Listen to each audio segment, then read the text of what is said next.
বন্ধুরা, আজকের ভিডিও হচ্ছে টপিক ক্লাস ডি অ্যাম্পলিফায়ার কী করে যে সাউন্ডটা বেস কেমন ট্যাবেল কেমন সেটাই নিয়ে টেস্টিং ভিডিও দেখাবো বলেছিলাম। আজকে সেই ভিডিওটাই রয়েছে, পুরো ভিডিওটা দেখতে থাকো। হ্যালো বন্ধুরা, আজকে হচ্ছে সেই ক্লাস ডি হচ্ছে 30/30-এ আমি আজকে 40 ওয়াট লোড দিয়েছি আর তার টেস্টিং ভিডিও চলছে, দেখুন।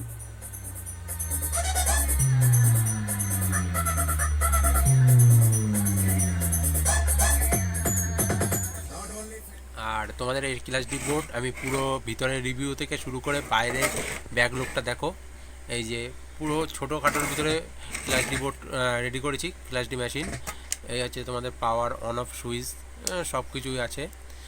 আর ভিতরের লুকটা আগের দিনই দেখাচ্ছি, আবার এই ভিডিওর সময় এখানে ক্লাস ডির হচ্ছে 30/30 বোর্ডটা ইউজ করা হয়েছে। আর এসএমপিএস 2 অ্যাম্পিয়ার 12 ভোল্ট আছে।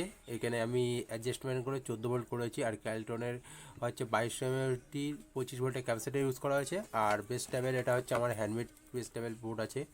এই পিসিবি হচ্ছে আমি এখন মেকিং করছে। আর এই পিসিবি খুব শিগগিরই কোম্পানির পিসিবির মতনই হচ্ছে লুক আসবে খুব শিগগিরই। আর মেশিনটা ফ্রন্ট লুক হচ্ছে তোমার হচ্ছে ব্লু কালার আছে, আর উপরে ব্যাক লুকটাও ব্লু কালার।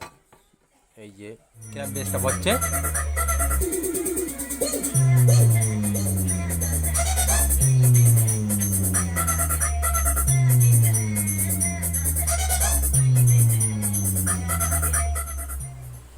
যারা অল্প বাজেটের ভিতরে ক্লাস ডি মেশিন করছো তারা 3110 ক্লাস ডি বোর্ডটা ইউজ করো, সব থেকে বেটার সাউন্ড পাবে ক্লাস ডির ভিতরে। এইটা আমি সাজেস্ট করব যদি অল্প বাজেটের ভিতরে। আর বেশি যদি বাজেট হয় তাহলে নেক্সট ভিডিও দেখতে যান, নেক্সট ভিডিও করে নেবো।